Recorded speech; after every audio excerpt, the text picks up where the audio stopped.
আসসালামু আলাইকুম সুপ্রিয় শিক্ষার্থী সুধীবৃন্দ, আপনাকে সবজান্তার পাঠশালায় সাদর সম্ভাষণ। সবজান্তার পাঠশালার পক্ষ থেকে সব ব্যাখ্যা সহ কোর্সেন ট্যাক্স জানুন। ঢাকা বোর্ড 2025-এ আসছে এবং এইটা ক্লাস 8, 9, 10, 11, 12 সকল স্টুডেন্টের জন্য এই কৌশলটা আয়ত্ত করতে পারলে আপনারা এখানে গ্রামাটিক্যাল রুলস সহ অন্য কিভাবে ব্যবহার করবেন একবার দেখলে আপনারা এটা সারা জীবন মনে রাখার কৌশল সহ জানতে পারবেন। তাহলে এই পার্টটা দেখুন। এই কোর্সেন ট্যাক্স না বোঝার যে দুরূহ ব্যাপার আছে সেই দুরূহ ব্যাপার আপনি দ্রুত সরাতে পারবেন আমার এই কৌশলগুলো এবং এই আমার কথাগুলো শুনলে। তাহলে সুপ্রিয় বন্ধুরা, আশা করি এটা সুন্দরভাবে দেখুন এবং অনন্য জ্ঞান আহরণ করুন। তাহলে সুপ্রিয় বন্ধুরা, এটা খুব মনোযোগ দিয়ে দেখুন। ঢাকা বোর্ড 2025 সালে আপনাকে এই 5টা কোর্সেন ট্যাক্স আছে, তার এই নাম্বারে বলা হয়েছে কি everybody wants to have a better life. এখানে আমি যেহেতু কোর্সেন ট্যাক্সটা করে দিয়েছি তারপরও ব্যাখ্যা দিয়েছি। দেখুন, যদি কোনো ওয়ার্ডের এভরি দ্বারা কোনো সাবজেক্ট গঠন হয় তাহলে আপনি পুরো নাউন হিসেবে 100% কি নিয়ে আসবেন, দিয়ে নিয়ে আসবেন। এই একটা আমি এখানে ব্যাখ্যা দিয়েছি। দেখুন, রুলস একে বলা হয়েছে কোন শব্দ নো,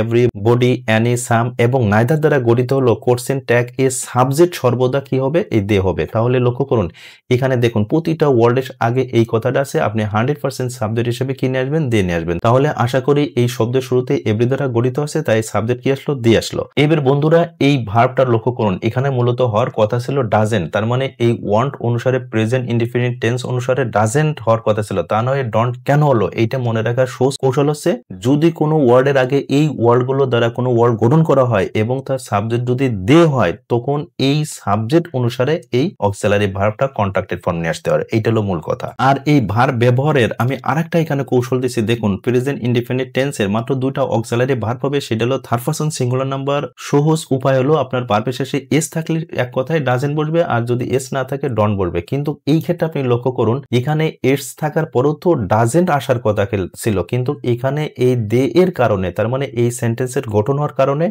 এই প্রোনাউন হওয়ার কারণে এই প্রোনাউন অনুসারে এখানে অক্সিলারি ভার্ব আসছে। আশা করি এটা ইজিভাবে বুঝছেন। বি নম্বরে বলা হয়েছে দেখুন, a better life seldom comes without hard work. এখানে আমি ট্যাগ কোশ্চেনটা করে দিয়েছি। প্রথম কথা হলো এই যে আমি এখানে দিছি সেলডম, এই সেলডমটাকে এই বি নাম্বার আমি ব্যাখ্যা দিছি। এখানে দেখুন লক্ষ্য করুন রুলস বি এবং ডি একই নিয়ম। এই যে এইগুলোকে বলা হয় সাইলেন্ট নেগেটিভ ওয়ার্ড, এইগুলোকে কি বলা হয়, সাইলেন্ট নেগেটিভ ওয়ার্ড। তার মানে seldom, rarely, hardly, scarcely, barely, few, little, এইগুলো যদি কোনো ওয়ার্ডের ভিতর থাকে তাহলে এইটা অক্সিলারি ভার্ব হিসাবে এর অ্যাফার্মেটিভ শুধু নিয়ে আসতে হবে, এর সাথে নট কথাটা আসবে না। তাহলে বন্ধুরা যেহেতু সেলডম থাকার কারণে এই যে অক্সিলারি ভার্ব পারবে এটা পজিটিভ হবে, এক নাম্বার। আর এখানে যেহেতু কামস এস আছে তাহলে আমি এইখানে কেবল আপনাদের ব্যাখ্যাটা দেখাইছি। যদি কোনো ভার্বের শেষে এস থাকে তাহলে কি হবে, ডাজেন্ট কথাটা আসবে। তাহলে এই ডাজেন্টের নট বাদ গেল, কেন গেল, কারণ এটা হলো নেগেটিভ, এই কারণে করতে হবে কি পজিটিভ। আশা করি ইজিভাবে বুঝছেন। এবার দেখুন 3 নাম্বার ট্যাগ কোশ্চেনে বলা হয়েছে we have to work for this. এখানে আমি ট্যাগ কোশ্চেনটা করে দিয়েছি। প্রথম হলো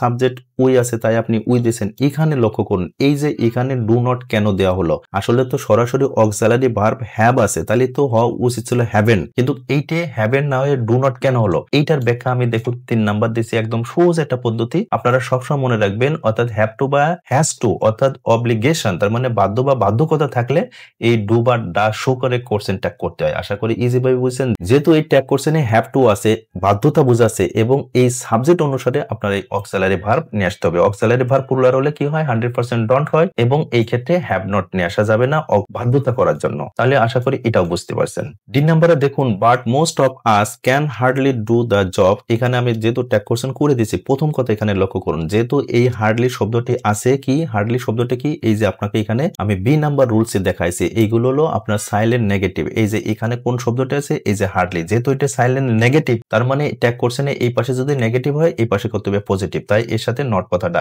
আসবে না, প্রথম কথা। আর আপনারা সরাসরি অক্সিলারি ভার্ব ক্যান দেখছেন, তাহলে সরাসরি ক্যানে দিতে হবে, কিন্তু এর সাথে ক্যান দিতে হবে না। কি জন্য নেগেটিভ দিতে হবে না, কারণ এই হার্ডলি শব্দটি নেগেটিভ, এই জন্য এর অক্সিলারি ভার্ব সরাসরি দেখলে সেটা পজিটিভ করতে হবে, এক নাম্বার। 2 নাম্বার এখানে সাবজেক্ট হিসাবে সরাসরি কি আছে, আস, তাহলে আস এর সাবজেক্ট কি হয়, উই হয়।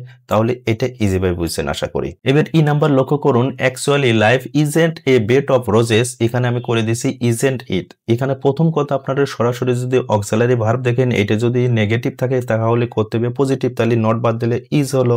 আর এখানে লাইফ সম্পর্কে যেহেতু এখানে এ বেটার লাইফ অনুসারে আপনাকে এখানে সাবজেক্ট হিসাবে ইট বসানো করা হয়েছে, তাই এখানে আপনি ইট বসাই দিয়েছেন। খুব ইজি ব্যাপার। তাহলে বন্ধুরা আমি যে কথাগুলো বললাম এবং এই নেগেটিভ ওয়ার্ডগুলো আপনারা এই ভিডিওটা পজ করে সুন্দর করে দেখুন, এই নিয়মগুলো দেখুন, তাহলে অনন্যভাবে শিখুন সেই প্রত্যাশা রাখি। আর সুপ্রিয় শিক্ষার্থী বন্ধুরা, ঢাকা বোর্ড 2025-এর যে কোশ্চেন ট্যাগগুলো আসছে এটা আমি কিভাবে বুঝাইলাম, এটা আপনাদের কাছে কেমন লাগলো দয়া করে এই বিষয় সম্পর্কে একটু কমেন্ট করে জানান। আপনাদের কমেন্ট উত্তর দেখবো এবং অবশ্যই উত্তর দেব। আর বন্ধুরা এই অনন্য জ্ঞান আপনি নিজে আহরণ করুন এবং এই ভিডিওটা আপনি শেয়ার করে দিন, যাতে আপনার এই শেয়ারের মাধ্যমে আরেকজনও অনন্য জ্ঞান আহরণ করে যাতে উপকার লাভ করে সেই প্রত্যাশা আপনাদের কাছে রাখি। আর বন্ধুরা আপনাদের নিকট আরেকটি অনুরোধ রেখেই শেষ করব। আর যারা আমাদের এই সব জানতার পাঠশালা ইউটিউব চ্যানেল থেকে দেখছেন দয়া করে এই চ্যানেলটি সাবস্ক্রাইব এবং অল বাটন প্রেস করে রাখুন। আর যারা ফেসবুক পেজ থেকে দেখছেন দয়া করে আমাদের এই পেজটি লাইক ফলো শেয়ার করে আমাদের সাথেই থাকুন। আপনার উত্তরোত্তর জ্ঞান সমৃদ্ধ হোক এবং নিত্যদিন আপনি এরকম ইংলিশ গ্রামার সহ যত বোর্ডের প্রশ্ন আছে দেখুন সেই প্রত্যাশা রাখি। আপনারা সুস্থ ভালো থাকুন। আল্লাহ হাফেজ।